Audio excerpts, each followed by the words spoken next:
You're tuned in to More Living with Jim Brogan, broadcast live from the Brogan Financial Studios at News Talk 98.7, where old-fashioned values, expert knowledge, and genuine understanding come together to give you the retirement straight talk you deserve. Jim's a former National Advisor of the Year recipient and a financial educator, and he's here today to talk about how you can live out the best years of your life.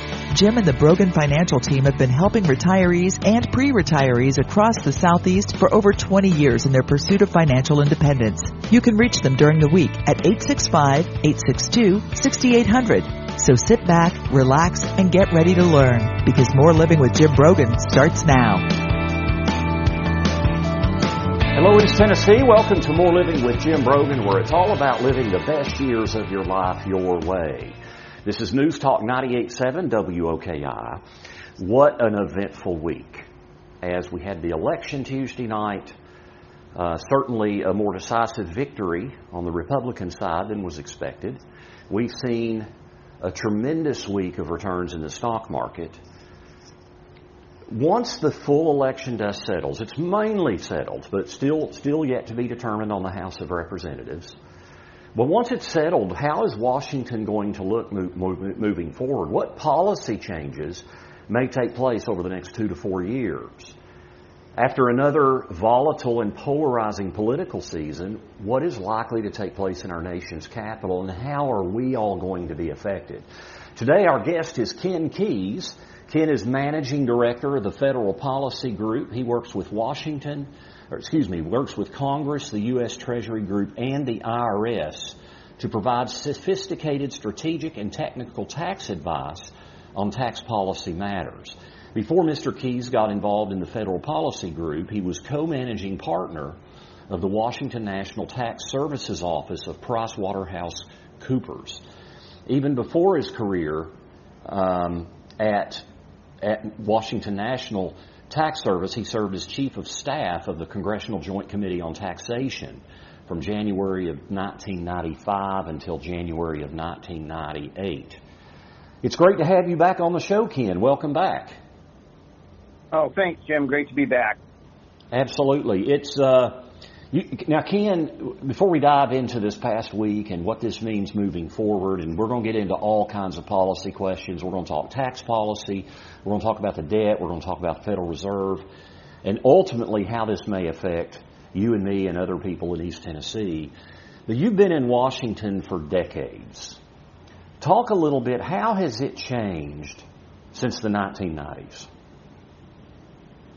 Well, it's changed in a lot of ways. Not shockingly, things are probably more partisan than they've been in a long time, and polarized, and that kind of reflects what you see in the country, and it kind of reflects what you see when you look at the presidential results. If you look at a map of the United States, Trump basically won the middle and lost the left coast and the right coast, with a few in between. But some things haven't changed. There's still a lot of tax policy made, and major potential tax legislation lies ahead.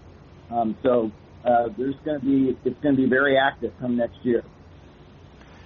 Yeah, so let's dive into some of that.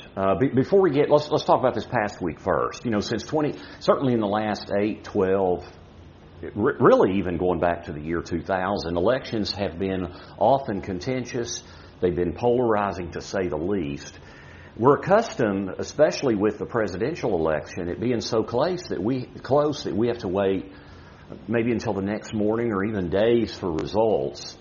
We knew the results of this election a lot sooner than really many people anticipated. Ken, what do you think the results indicate as far as the economy and the sentiment in America? Well, I think it indicates that there was a very strong feeling across the country, and it's about among Democrats and Republicans, that the number one issue was inflation. And this is an issue where the people versus the economists.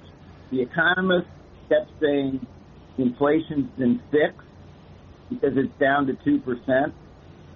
And they completely missed how people view inflation. People look at inflation and they say, am I paying more today for a carton of eggs than I was 3 years ago? And if I am, inflation hasn't been fixed. And these are fundamental issues. These are bread and butter issues. What it costs to put food on the table. So that was a defining issue, and it cut across party lines, as reflected by the fact that the president, again, shocking the experts, and I put experts in quotes, not only won a decisive electoral victory, but he won the popular vote by over 5 million votes. And almost nobody predicted that. And to your point about the experts telling us we'd have to wait weeks, again, they were wrong. We knew by 5:30 in the morning on Wednesday morning.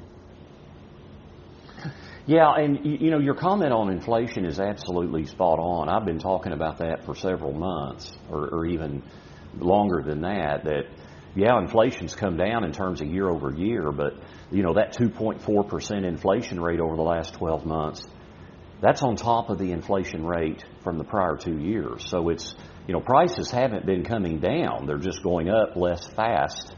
And so when we go to the grocery store, we certainly feel that.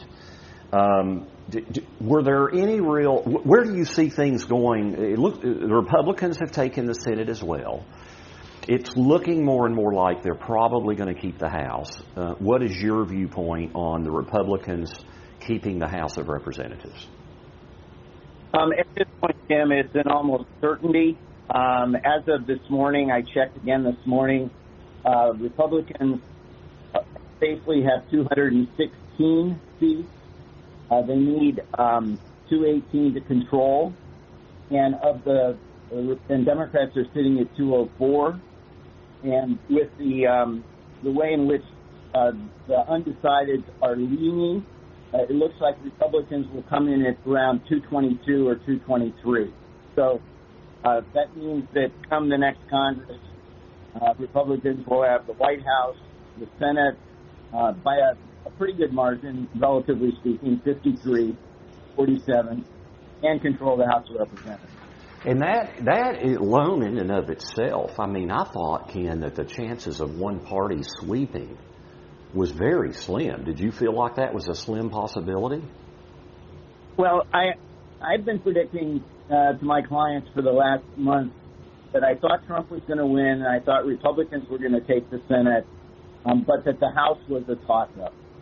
And as it turns out, the president's decisive win helped some House Republicans win re-election or take seats that were previously held by Democrats. So that the House was the one that was really the most uncertain. Were there any real surprise upsets in either the Senate or the House races that we should be paying attention to and looking at? Why did this happen? Well, there are I'd say two things that happened that were a little bit of a surprise. On the Republican side, Republicans in the Senate are going to take both the Pennsylvania Senate seat and the Ohio Senate seat, which was long held by Democrats. And it's hard to beat an incumbent. But the surprise on the Democrat side was Democrats won the Senate races in Wisconsin, Arizona, Nevada, and Michigan, even though Trump took those states. And that's an outlier from the last two presidential elections. In the last two presidential elections, there were 69 Senate races, and in 68 out of 69, the Senate candidate who won was of the same party that the presidential candidate won. So in the instance of Wisconsin, Arizona, Nevada, and Michigan, Democrats overcame that rule. Trump won those states, but the Democrat Senate candidates won as well. Yeah, and that is surprising, in my view, as well. We're visiting this morning with Ken Kies. Ken is a Washington insider. He is managing director of the Federal Policy Group. When we come back, we're going to get into the climate in Washington moving forward, and then ultimately, how's this going to affect you and me? What can we expect in terms of tax policy, Federal Reserve policy? What about the tariffs everybody's talking about that Trump wants to put in place. So stay with us. This is More Living with Jim Brogan here on News Talk 98.7 WOKI. Welcome back to News Talk 98.7's Brogan Financial Studios, where Jim Brogan is coming to you live with important news and advice to help you achieve your dream retirement. Get ready to learn and live. Here's your host, Jim Brogan. Welcome back to More Living here on News Talk 98.7 WOKI. I'm Jim Brogan. It's been quite a week. We're talking about the election results. Ultimately, how might this affect you and me and the economy and interest rates and your investments and your money. We have Ken Kies with us, who's been generous enough to come back on our program. He is the managing director of the Federal Policy Group. He works closely with Congress, the U.S. Treasury Department, and the IRS to provide technical tax advice on tax policy matters. Ken, you mentioned there in that first segment, things are more partisan now than when you started working in Washington in the 90s. And certainly the bipartisan fighting, from my perspective, has been an all-time high over the past decade. We are hearing more and more, the Democrats are pointing a lot of fingers, and you're hearing them say that the fringe, the far left has been hurting the party. I also saw a thing that, and maybe, hopefully this is accurate, but I saw a thing on one of the news channels that the number of independents that voted was higher than the number of Democrats and just as high as the number of Republicans. Do you think that this newly elected Congress may start to work together better because of the results of this election? Well, Jim, like this, but terribly optimistic. When a party loses election, which there's a lot of finger, and it takes them a while to grip with. Hey Ken. By the way, you are breaking up really badly. I don't know if you've moved. Can you say that again? Because you were breaking up. We didn't catch any of that. Yes. Sorry. So what's going on? And working together a lot in the country, and they still pay mostly with Republican votes. Hey Ken, I tell you what, if it's okay, could you call us back? Just go ahead and hang up and call back, because we've got a really poor connection and really can't hear and understand anything about what you're saying. So I tell you what, while we're waiting on Ken to call back, if it's okay, Wayne, I'm going to go ahead and jump to our dollars and cents segment. While we're waiting on Ken to call back, I'm going to talk about to Roth or not to Roth. As we wait on Ken to call back, it is time for dollars and cents. Want to be sure you are getting the most out of your retirement? For all the years of your retirement? That's the primary goal of More Living with Jim Brogan and our Dollars and Cents segment, where we provide you with an important financial tip that will help positively impact the quality of your life in retirement. And now, here's Jim with this week's Dollars and Cents tip. To Roth or not to Roth? That is the question. Certainly, with the outcome of the election this week, I think it's somewhat likely we could see an extension of the Tax Cuts and Jobs Act past the end of next year, which means tax rates, if that happens, may not be going up. However, we do have deficit spending at all-time highs, and we have federal debt pushing $36 trillion now. With today's tax rates, one thing I'm very confident in is that tax rates are not going to be lower in the future. I could be wrong. You never know with an all Republican sweep over the next 2 years. We could see tax rates go down. But overall, I think that's unlikely with our budget deficits. We are seeing more and more talk about the federal debt. Roth IRAs, being able to convert to Roth, where you take money out of an IRA, you go ahead and pay the income tax on it now at today's tax rate, and then later on, that money would be tax-free in retirement. You have to hold it for at least 5 years and until you're 59 and a half, and then it's income tax-free, I think deserves more and more serious consideration, because where are our tax rates going to be 8, 10, 12 years from now? And we don't know that, and we are shooting at a big moving target. But even if the Tax Cuts and Jobs Act is extended, it's likely to not have enough votes to be a permanent extension, and it would probably also sunset just like it did when it was enacted in January of 2018. It was going to sunset at the end of next year. And so I think we just have to be really aware of where tax rates are likely to go in the future. Now, on the same point, when you're in your last 10 years of earnings before you retire, those are typically your highest earning years, and your taxable income in those years is typically going to be higher than at any other time in your life. And then what is your taxable income going to be when you retire? So even though tax rates may go up, your taxable income very well may go down. And so we're shooting a little bit of a moving target, and I do think Roth IRA in some ways is oversold. But I do think it deserves serious consideration over the coming years.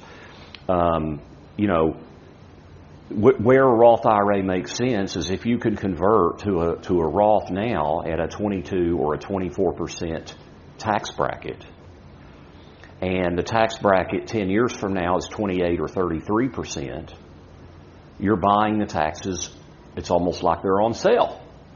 Now, there is an upfront tax cost. You have to be able to afford to pay that tax cost, and it decreases your investment base. And it's important, especially in the early years of retirement, that your investment base doesn't get depleted too much early on. But I think it's going to become more and more important as we move forward to look at tax strategy. Roth conversion is one of those strategies. So be sure that you got to look at the long game. It's not only how much tax might I pay now, it's also how much tax might I pay in the future. That's our Dollars and Cents segment for this week. You can find this week's Dollars and Cents segment and others by visiting BroganFinancial.com. Do please check us out at BroganFinancial.com. We got lots of resources. My last class that I'm teaching is through Pellissippi State Community College, and it's this Tuesday evening. And it's tax planning and your retirement. You typically have more control of your income taxes in retirement than at any other time in your life. I'll talk a lot about the sweet spot between retirement age and age 73 or 75 when you have to start taking taxable distributions from your retirement accounts. But we're going to really dial in a 2-hour session. It's just one night, 2 hours. We're going to dial in to saving in the long game on your income taxes. You can go to PellissippiTaxPlanning.com to find out more information and to register and download a syllabus. This morning we're talking with Ken Kies. He is Managing Director of the Federal Policy Group. Ken, do we have you back on the line? I'm back, Jim. Okay, fantastic. Thank you so much for calling back. Let's just go back to that. I was talking about, is Congress going to come together more? Are we starting to see people maybe with this newly elected Congress, might we see them work together better? Or does the sweep of the Republicans say it's probably going to be just as contentious? So I'm not optimistic about them coming together. It's going to be a major push to renew the Trump tax cuts that were enacted in 2017, and that was pretty partisan then, and it's probably going to be partisan again. So not a great report, but probably accurate. Ken, do you think America, though, overall is moving more towards the middle?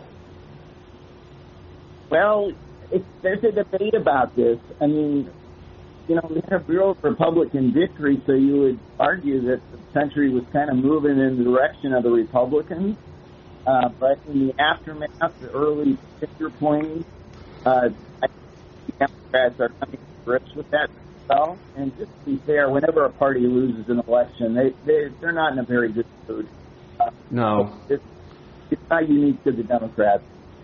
So I talked about in my dollars and cents segment there, Ken, as we were trying to get you back on the line, that I would think that it's pretty dang likely they're going to extend the Tax Cuts and Jobs Act beyond the end of next year. You indicated that just a minute ago. Do you think that's highly probable now? I'd say it's highly probable, and probably will get finished probably before Congress has its August recess next year.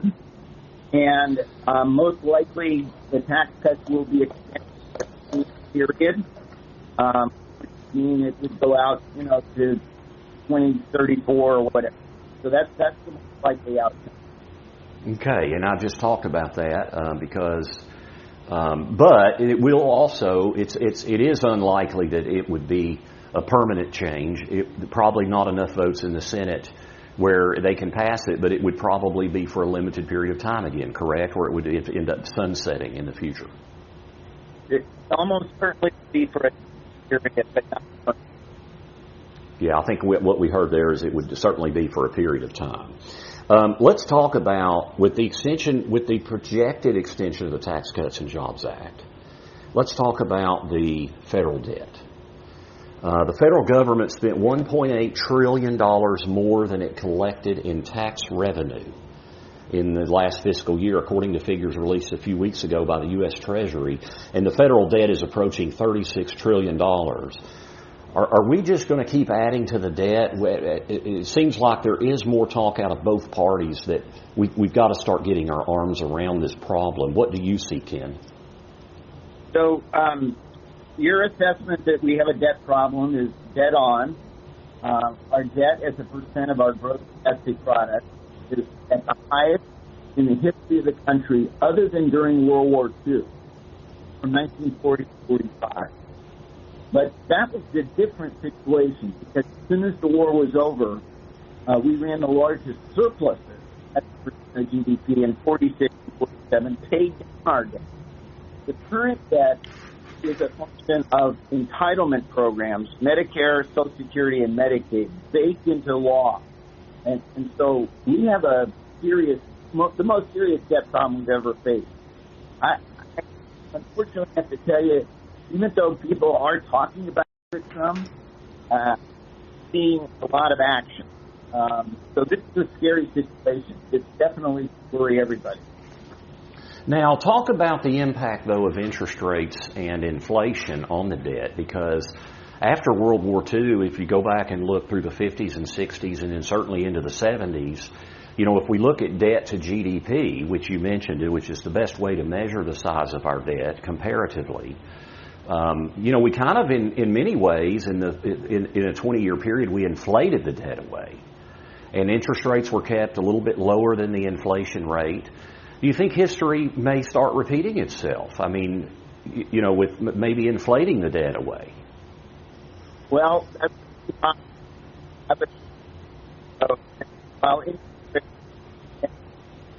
borrowing,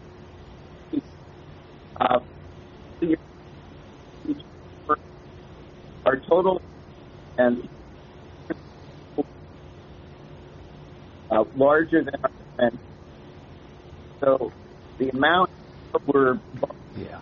Hey, Ken, you're breaking up really badly again. I tell you what we're going to do. We're going to go to our next break, and Wayne will work with our guest, Ken Kies, at trying to get a little bit more secure connection so we can dive into this.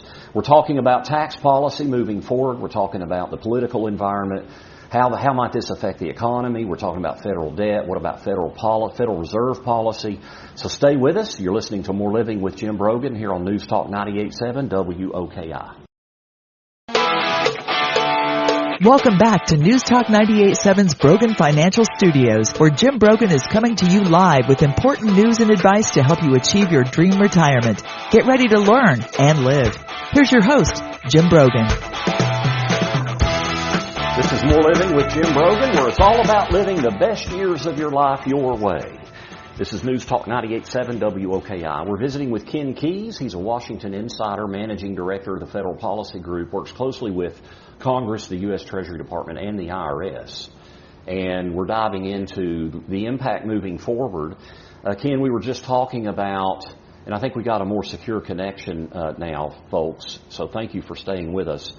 Ken, we were talking about the federal debt, and you'd mentioned that, debt to GDP in World War II was also very high like it is now, but we had huge surpluses in the late 40s, which, now we've got more entitlement spending.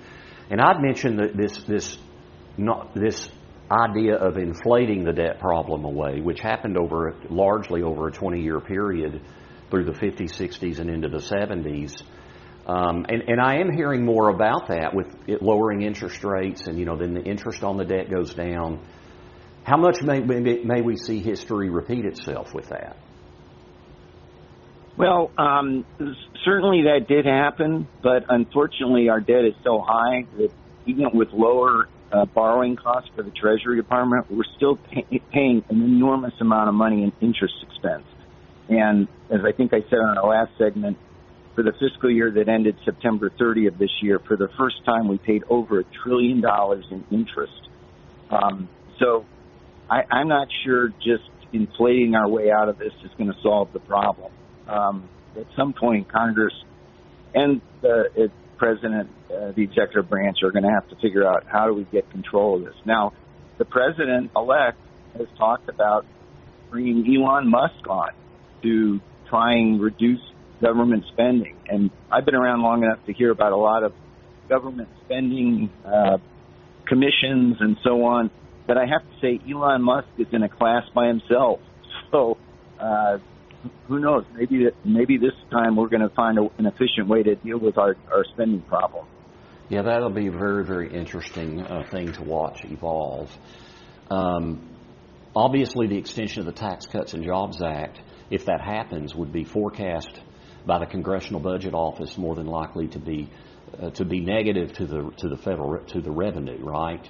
I mean, so that would be projected at least to continue to run up the debt. Okay, so the couple nuances there. Basically, what the tax bill next year will largely be doing is extending current tax policy, extending provisions that would otherwise expire. But that does cost money, and the cost of extending those provisions over a 10-year period is roughly in the 4 to 6 trillion range, which is not peanuts. On the other hand, the president is proposing to impose additional tariffs, which raises revenue, not enough to cover that cost of that.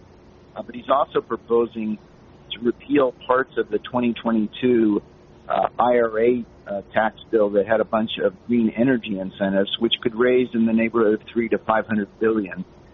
So there's some moving pieces here. But to your point, the bill that is likely to be finalized next year is likely to have a net negative cost. It's going to cost money. Now, you mentioned the tariffs, so that's being talked about a lot. Trump is adamant that it will help the United States economically. Many economists argue otherwise, and that it could be inflationary. In your view, Ken, what will the impact of tariffs be on U.S. businesses and consumers?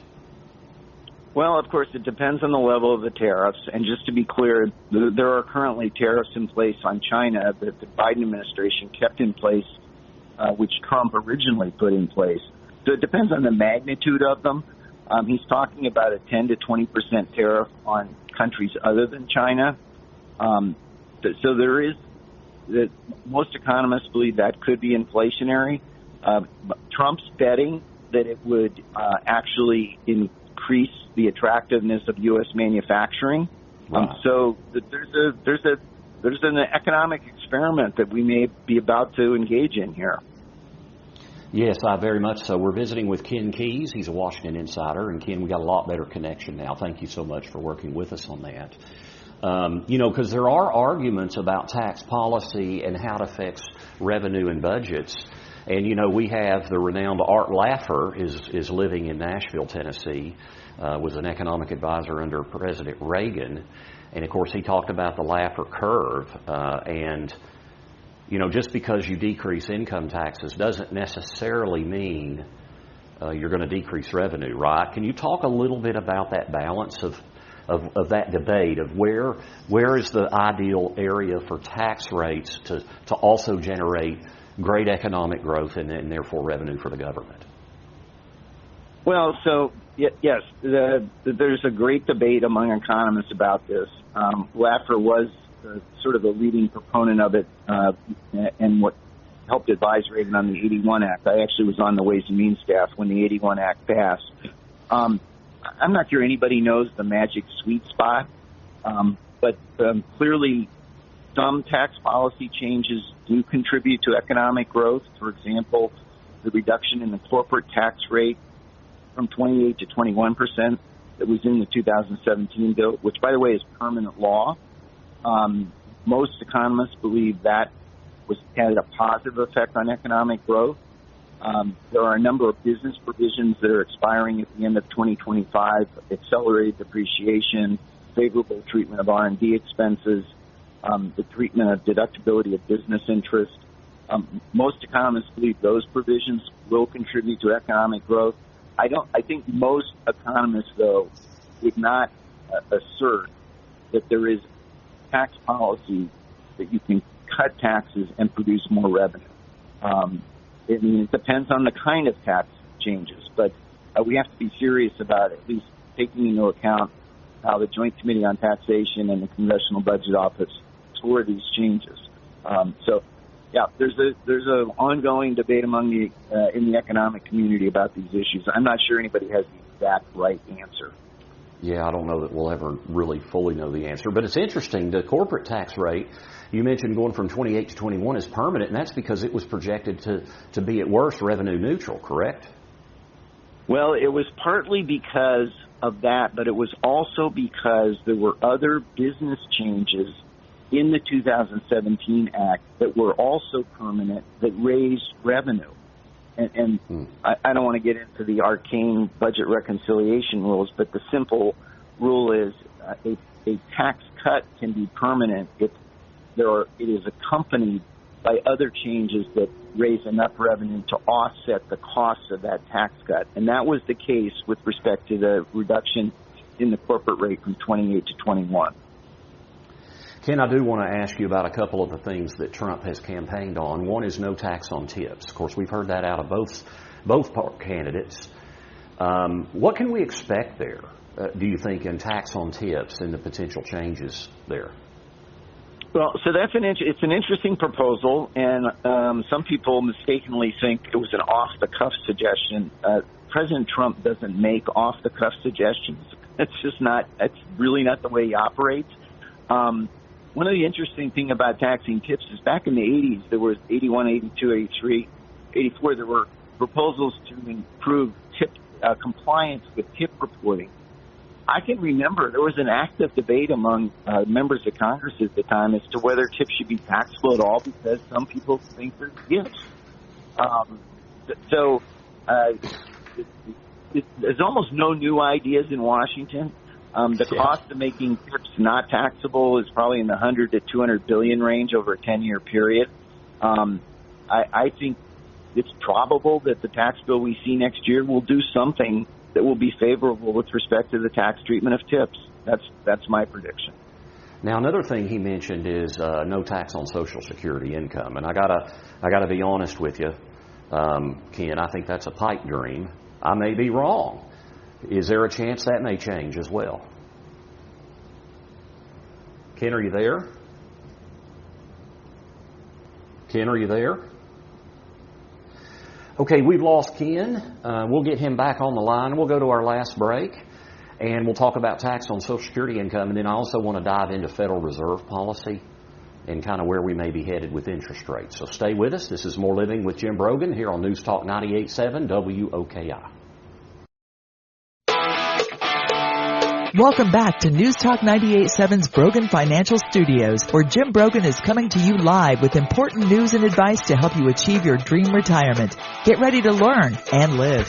Here's your host, Jim Brogan.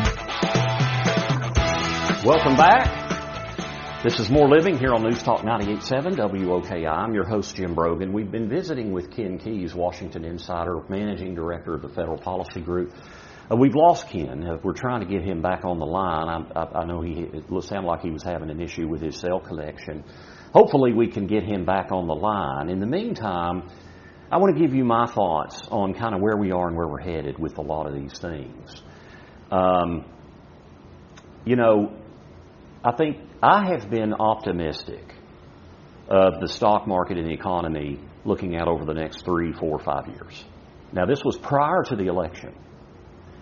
And I've cautioned many, many times on this program that if we look at the data, especially since World War II, who's in the White House has not had a strong trend over time, one way or another, as far as how the stock market goes in the economy. Now, we can look at specific periods of time and see the market either cratered or boomed, but over time, there's not really been a strong correlation.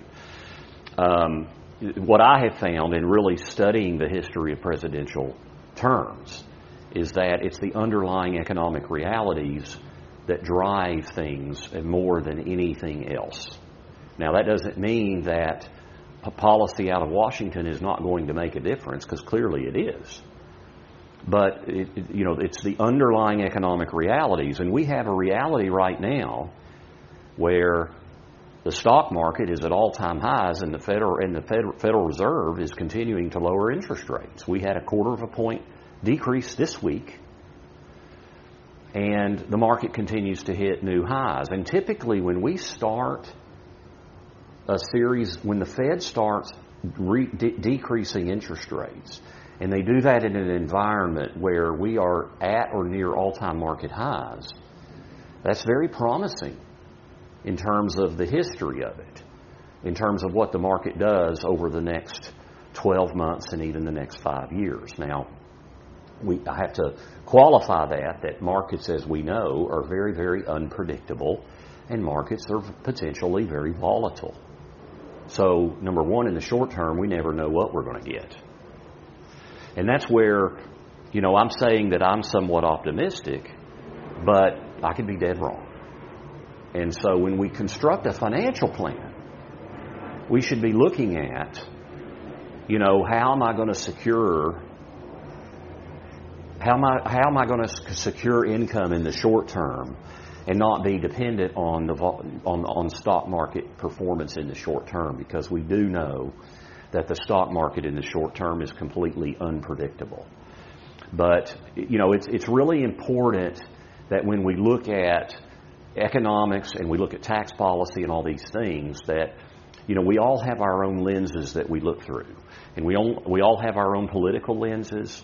We have fiscal lenses we look through. Then we have social lenses we look through. My job is to look at this and try to be as apolitical as possible in terms of looking at what might the effect be in the coming 3, 4, or 5 years. But then also understand that markets are unpredictable and extremely volatile.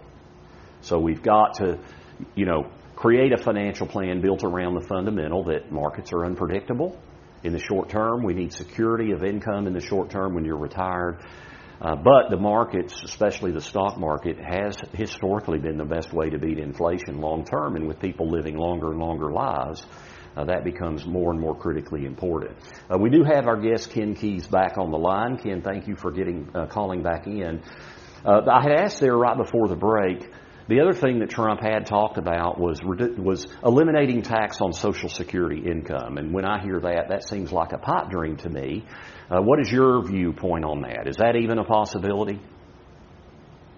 So we had a long debate about this the last time we reformed the Social Security system, which was in the 83 Act. And the rules about taxing Social Security benefits try to reflect the fact that the portion that you pay in when you get it back is not taxable.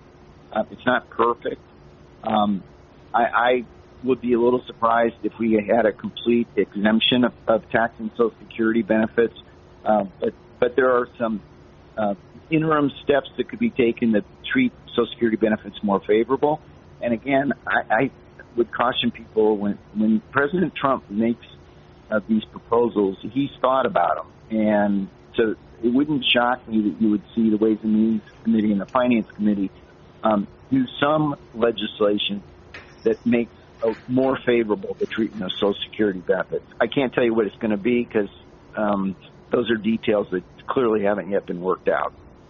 Well, in Social Security income, in terms of the taxation of it. It is means tested, right? As well as Medicare premium. I mean, the more somebody makes, the more of their Social Security gets taxed, and the more they may pay in Medicare premium.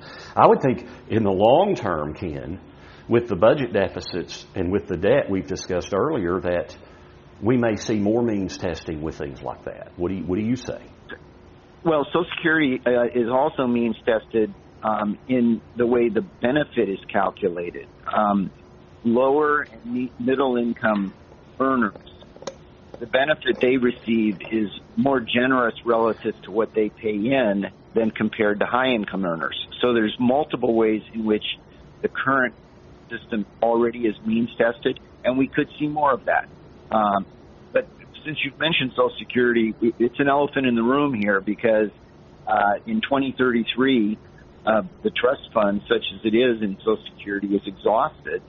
And at that point, under current law, the only benefits that could be paid would be out of incoming current taxes, which would cut the Social Security benefit to about 80% of what it currently is. Congress is going to have to figure out how to deal with that. They sure are. And so other problems ahead, more than just the deficit. Absolutely. Let's pivot. I do want to get in the last few minutes we have here, Ken, to talk about the Federal Reserve. You know, they've used all their tools to try to create a soft landing after COVID with the inflation that we've had. You know, they just did another quarter-point rate decrease this past week. How do you think the Fed has done at managing the inflationary situation and managing not going into a recession? So I would say not bad. You know, they had a really hard problem because we passed some enormous spending bills that created a lot of inflationary pressure. Almost everybody now acknowledges that. And let's face it, the job of being head of the Fed is one of the worst in government, other than being head of the IRS, which is really hard. So I would say not bad. Powell has indicated just in the last couple of days he plans to stay on and serve out his term, and he can do that. So a lot of people are concerned about what new policies may come next year and how they may affect inflation. You know, yet to be determined. But I'd say the Fed's done, you know, pretty well under a trying circumstance. I agree with that. However, I do want to ask, how much do you think the Federal Reserve, with their accommodative monetary policy, you know, they were still doing quantitative easing? Well, I mean, it's amazing how long they were printing money. I mean, how much do you think the Federal Reserve contributed to some of the inflationary issues? Well, that's a fair point, and a lot of people don't understand that the Fed was printing trillions of dollars by adding to their own balance sheet. You know, people will debate for decades how much that was responsible for the problems we ended up having. None of this is a science. Much of it is an art. So there's a lot of room to debate there. But a fair point. You've raised a very good point. Ken, we've just got about 30 seconds remaining or so. The tax code is complex, can be overwhelming. Are there sections of the code that you think many Americans are not taking advantage of properly?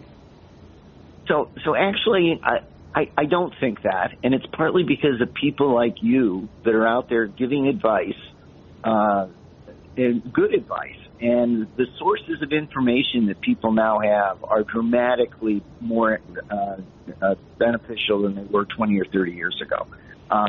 So I think most people are a lot more savvy about what's relevant to them from a tax perspective than was the case decades ago. So, I think, you know. Yeah, I think that's a great word, Ken. I think that's an absolutely great word. Ken, you're so gracious with your time to come back on the program. We'd had you on a few years ago. Thank you so much for taking time out of your busy schedule. My pleasure, and sorry about the technical problems. No worries. That's Ken Kies. He is a Washington insider. We've been talking about tax and economic policy because a greater economic reality provides for more living so you can live the best years of your life your way. Thank you to Wayne for engineering the show. Thank you, Jill, for helping produce the show.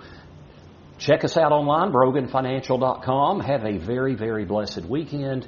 This is More Living with Jim Brogan, only on News Talk 98.7 WOKI. The views expressed by Jim Brogan and his guests are not that of Cumulus Media. Any discussion of financial, legal, and tax planning strategies is not intended to be individualized advice and is general in nature. Always consult with your advisor for advice specific to your needs. This program's content does not represent a recommendation of any particular security, strategy, or investment by Jim Brogan or Brogan Financial Incorporated.